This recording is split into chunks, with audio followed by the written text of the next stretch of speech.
Welcome to E Squared Emporium for all things AP Psychology.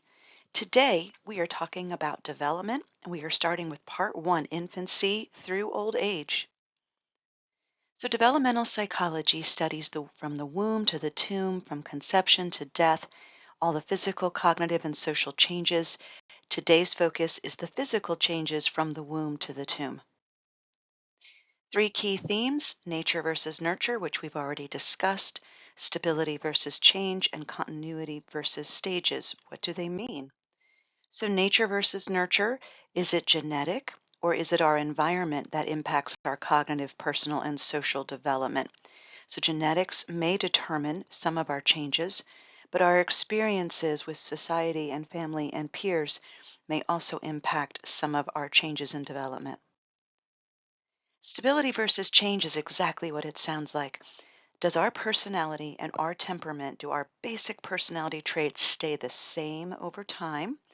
So if you are an anxious child, you remain an anxious adult? Or do we see change? Do we outgrow some of our personality traits? Do relationships with peers and society change us in response to the environment? Continuity versus stages. Continuity says we gradually develop over time. We gradually have morphed into our current self. You will gradually morph into your college self and your career self and your adult self. Stages say there's a series of very distinct, sharp stages, like when we look at how a tadpole becomes a frog in biology class. Those are very distinct stages. We will see some stages. We're going to talk about puberty and critical periods. Piaget and Erikson and Kohlberg all teach that there are stages. So ways that we measure development, going back to those concepts we just talked about, those major themes, is it continuous or is it discontinuous? Again, that's just another way of saying, is it slow and gradual or is it through stages? So all of this is called lifespan development or the whole development theory. Again, from the womb to the tomb, from conception to death, how do we mature? How do we adapt as we get older? And we're looking at physical, cognitive, and psychosocial areas. Chronological development, when you see that in your book, chronos means time.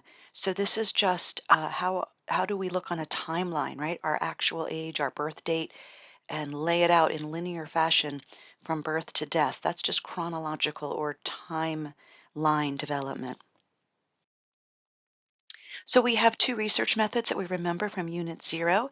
Cross-sectional is when we take 1 or 2 or 3 groups, but only at one point in time. We use different samples. It is a quick snapshot of anything going on in society. So that's cross-sectional, and sometimes we use this for developmental studies, but more often we use longitudinal studies.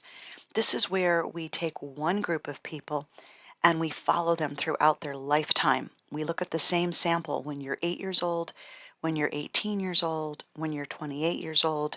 So we're looking at what changes in your life, and that requires a longitudinal study. So some of the advantages to longitudinal studies: it eliminates a lot of the group differences. Typically, we're looking at cohorts, people who are around at the same time or doing the same thing. For instance, teenage pregnancy or kids who were in New York City during 9/11. We can get lots and lots of detail, but it takes a lot of time and it's very expensive. And sometimes you have to go from one researcher to another. If the original researcher wants to retire and the study is still going on, his grad student may step in. And there's a very high dropout rate. So a lot of people think about it. Do you really want to be in a study from the time that you're 8 until the time that you're 80? You might find a lot of reasons why you're too busy to continue with that study. So there's a very high dropout rate for longitudinal research. But think of all the reasons why it's still the best way for us to study, say, abuse on children and what happens to them in their 20s, 30s, and 40s. Why is it the best for us to look at small groups and study them from childhood on, from teenage on, from college age on, to look at blue zones, to look at people who live to be 100? Why is this still the best research? So we're going to skim very quickly through prenatal development. These terms are not on your handout because we do not have to know them at all this year. but it's still kind of important to understand we don't go straight from the womb to being an infant. There is something in between. So we'll buzz through them really fast. All right, so conception begins with the drop of a mature egg and the release of 20 million sperm. 20 million sperm. But only 20,000 of those sperm are going to actually reach up into the fallopian tubes. So there are 200 million sperm times 1 out of 5,000 eggs that has dropped.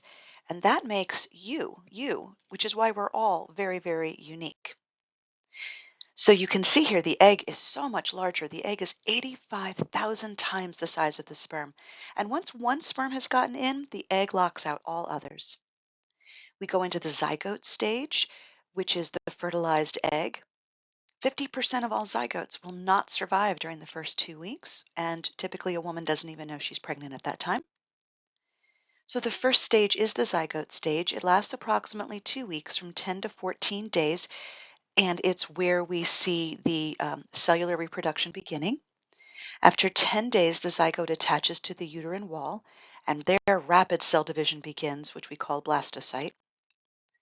The outer part of the zygote becomes the placenta, which is going to filter and feed nutrients to the fetus, and we're going to talk about what happens with the mother's connection to that placenta to the fetus. The embryo stage, from 2 to 6 weeks, we look like a Tyrannosaurus rex in that picture. All right, so the zygote is now an embryo, and the heart begins to beat and the organs begin to develop. And at this point, most women will start to figure out they might be pregnant. They start to have symptoms, morning sickness. They might go take a pregnancy test between 6 to 7 weeks. The fetal stage is from 9 weeks all the way until birth. We see fingernails and toenails around 20 weeks, and we see our fingerprints form. Remember, they form from touching the walls of the uterus, the womb, and that's why even identical twins have different fingerprint swirls. Now, nowadays with modern technology, it is possible to live outside of the womb after 6 months. We would definitely prefer that babies do not have to be preemies. But at 6 months, we see the stomach and other organs have formed. The baby can hear, the baby can recognize sounds and light and mom's voice, and can live outside the mother, again, in what we call the NICU at the hospital. They may not be able to come home for the last 2 months. They may have to stay at the hospital, and they're called preemies at that point. So again, here's the stages that we just went through really quickly. Zygote, embryo, fetus. It takes between 40 to 41 weeks. Notice that the fetus, now the baby, has turned upside down to be ready to travel through the birth canal. Let's talk about what happens between that connection between the mother and the placenta.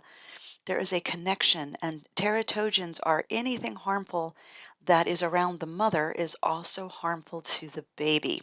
Now, there also are some teratogens that come through the father, but mostly we focus on the teratogens through the mother. So smoking is definitely not good for the baby's health or the mother's health. Chemicals and viruses, but we'll talk about a couple more here. Any toxic substance that comes through the mother goes right into the placenta to the baby. So alcohol, drugs, even over-the-counter prescription drugs, nicotine, vaping, harder drugs like cocaine and some of the drugs we talked about, HIV, STDs, but also your everyday types of foods and beverages like caffeine, yes, coffee, lead poisoning in water or paint, plastics, air pollutants, pesticides, fertilizers. Women have to be very careful about using beauty products like dyeing their hair and painting their nails. This can all cause abnormal prenatal development and birth defects. Now remember, most mothers may not know they're pregnant until 6 to 7 weeks. So you're in college and you've gone out for 6 to 7 weeks with your friends and you may not know that you were pregnant. We've already talked about fetal alcohol syndrome. It is not in the handout because we talked about it in the drug unit. This is when a mother continues to drink heavily when pregnant, and this can cause physical and cognitive abnormalities. We can see here in the picture the difference between a FAFS brain. So smaller brain, less development, mental impairment, smaller heads, facial disproportions. So that's fetal alcohol syndrome. Another thing that is not in your handout, we talked about it in the sleep unit. Sudden infant death syndrome, known as SIDS. This is the sudden death of an infant under 1 year of age. The baby seems fine, healthy, not sick. You put them to bed, nothing unusual happens. You wake up the next morning, the baby is not breathing. This is a very big concern for new parents up until 12 months. It is the leading cause of death for infants up to 12 months. It is one death out of every 2,000 babies in the US. And more are boys. 61% are boys, and we don't know why. This is something that scientists cannot agree on. They've looked at baby bumpers, they've looked at the bedding. Is it too hot, too cold? What's in the laundry soap? Is it sleep apnea? Is someone smoking in the house? Are these babies that were not breastfed? Was there abuse, shaken baby syndrome? It seems to happen more often with teenage pregnancies. Is it related to teratogens? Lots of questions about this. Let's look at what is in your handout. Some issues that go on in the womb. The womb is an environment. So everything that happens to the mother also happens to the baby. So maternal illness or stress refers to anything the mother goes through. And she could have a physical illness like diabetes, high blood pressure. She could have a mental illness like depression, anxiety, postpartum psychosis. We talked about Andrea Yates, OCD, PTSD, and pica, an eating disorder where the mother craves things like clay or ash. That's actually kind of normal that happens sometimes. Also, what's normal? Nausea, vomiting, reflux, acid reflux, or insomnia, not being able to sleep, being very uncomfortable at night. So, again, maternal illness and stress can create infant illness and stress. And studies show, we'll look at some of these in class, studies show that mothers who are in very stressful situations, it actually impacts the temperament and the personality and maybe even the gender of the baby. So, mothers who have been through war zones, refugee camps, living in extreme poverty or abuse, it relates to the child having neurosis and fear of risk taking and anxiety. The next one is hormonal factors. We've already talked about hormones. Hormones for pregnant women, we see HCG, the growth hormone. We see progesterone. We see estrogen. We see oxytocin, the bonding love hormone. These hormones are synthesized in the ovaries and the placenta and released from the pituitary gland. What is their function? What do? They maintain the uterine lining. They help with fetal development, that the baby is going to be developed at the correct time. And they prevent premature labor, but actually, when it's time for labor, they also help with the initiation of labor when it's actually time.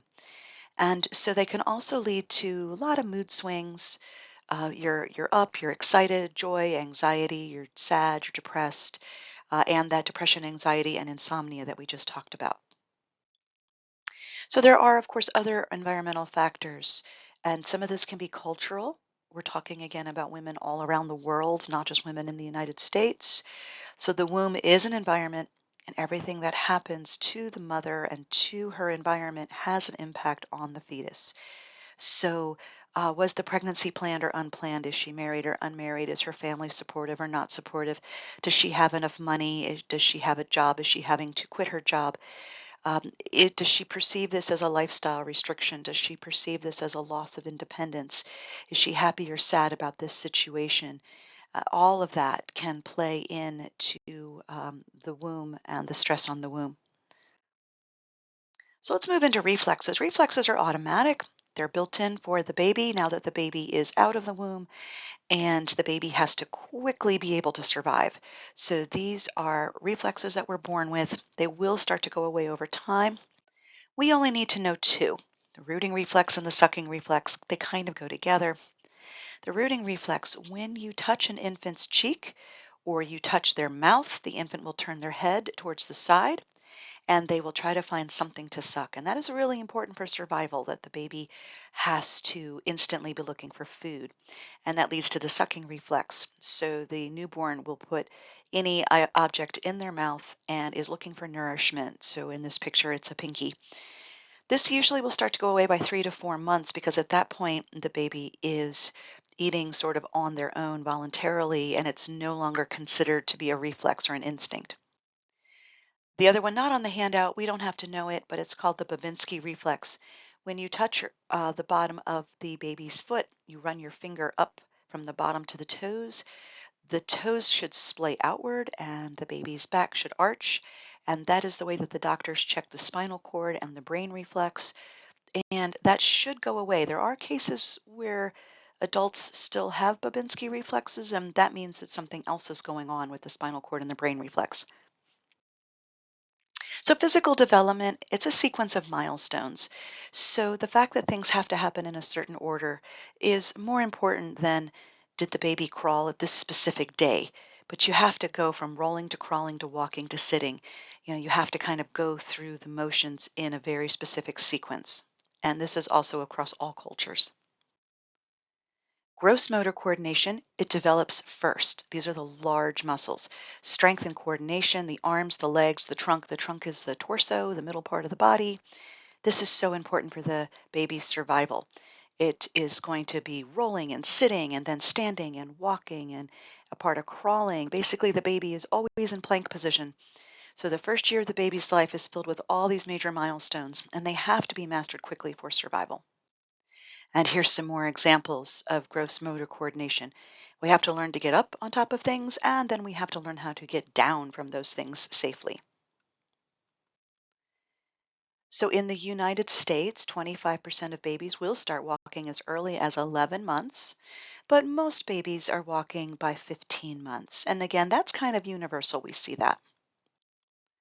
And we also see identical twins will learn to walk on the same day. So there's your nature-nurture argument. Then we go to fine motor coordination. These are the smaller muscles, mostly in the hands and face, where we learn very precise facial features, different types of smiles and different types of giggles and precision and control over a pencil and a crayon and how we can flip a page of a coloring book. How can we button our shirt? How can we tie a shoe? So it uses the small muscles. It's also eye-hand coordination. Speaking of eyes, we go to the visual cliff. Now, we've already talked about this when we were in the sensation and perception chapters. Gibson and Walk in the 1960s from Cornell University developed this table that had glass on half of it. It was very safe. The babies were not ever going to fall through. They have the babies start on the pattern side and the babies walk over the glass side to the mommies or daddies on the far side. And they were looking to see, is depth perception inherent? Is it innate? Are we born with it? Or is it a learned process? And here's what they discovered. They took 36 infants, starting at 6 months old to 14 months old, started them on the shallow side to see if they would walk across the glass to the mommy or daddy on the other side. And they found that the more active the infant, so the more the infant was already crawling, the better their depth perception. So eyesight and depth perception seems to be one of those things that takes a long time for us to develop. The earliest infants were 6 months old that already had this developed, but by 1 year, all babies had this developed. So they also had a fear of heights. Once we have depth perception, the babies are like, no, I'm not going over that glass. So younger babies would crawl right over the glass and not have the fear of heights because they don't have the depth perception yet.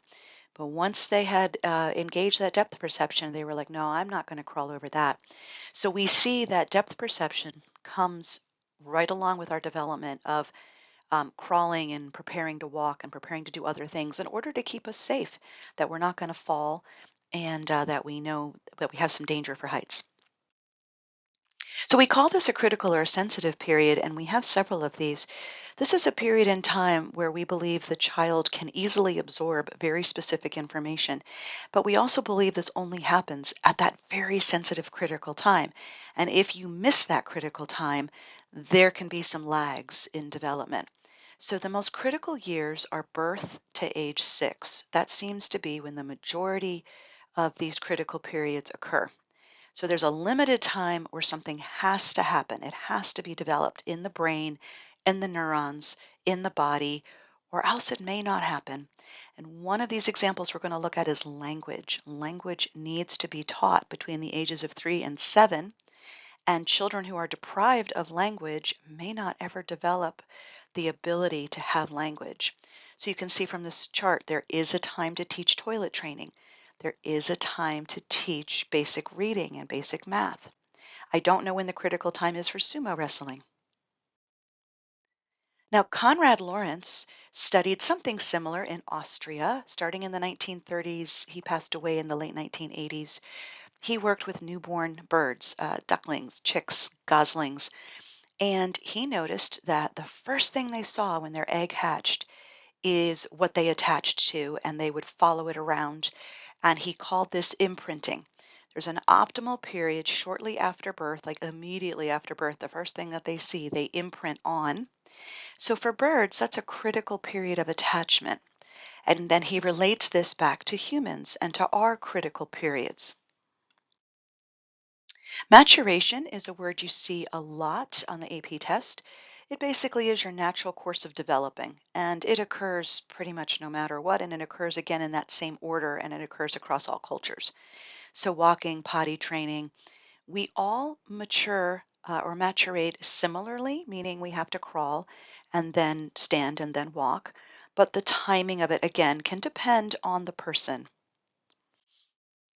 So again, it's a biological growth process, and it enables us to go through the orderly change in behavior. We crawl, then we stand, then we walk. It is the same in every culture, but every person might have a slightly different time. We do know that abuse and neglect and poverty can all hinder this process. We will talk about childhood PTSD with the ACEs score later on. But we also know the opposite. Very attentive parents and a lot of enrichment will speed up the process. Faster neural connections, faster neural development, so we can mature faster. And we do see that girls typically mature faster than boys, but don't worry, the boys will catch up. Let's jump into puberty. This awkward time of adolescence from tween to teen to college. This is the period of time where puberty starts until we basically leave the house at adulthood, when we are going to experience the most physical, social, and moral changes. We experience a huge array of changes. Part of it is going to be in the teen brain, which we'll talk more about. The frontal lobe will continuously develop until you're 25. So you're well into college or done with college by the time your frontal lobe has finished developing, which is why sometimes teenagers make interesting choices and interesting decisions, because your frontal lobe is rewiring, and sometimes you don't make the best decisions. You know, tween to teen, we sometimes don't make the best decisions. So puberty is really considered to be that time of rapid growth, but also sexual maturing. Now, part of the problem is we become sexually mature, which means we're fertile for reproduction, way before we are emotionally mature, and our brain isn't wired back up in the frontal lobe until we're 25. So just think about that for a second, how what a mismatch that is, that we're physically mature. We could already be fertile and reproducing, but our brain is not on board till 25. So it's the physical beginnings of sexual maturity, and we have huge hormonal shifts, as we've already talked about with hormones, that you're crying one day and yelling the next day, and you're not really quite sure what's going on. So primary sex characteristics, these are the organs that are needed for reproduction. So specifically ovaries in the female and testes in the male. Secondary sex characteristics are kind of everything else. Everything that is not about reproduction, those are secondary. So girls will see their hips enlarge, they'll start to develop breasts, their estrogen will increase by 8 times. Boys, you'll get facial hair, and your voice may crack for a little while, and then it'll deepen, and that's triggered by testosterone. And both will get pubic hair and underarm hair and just a variety of changes. Some of the changes. Menarche is the girl's first menstrual cycle. Again, it's triggered by the hypothalamus and the pituitary gland.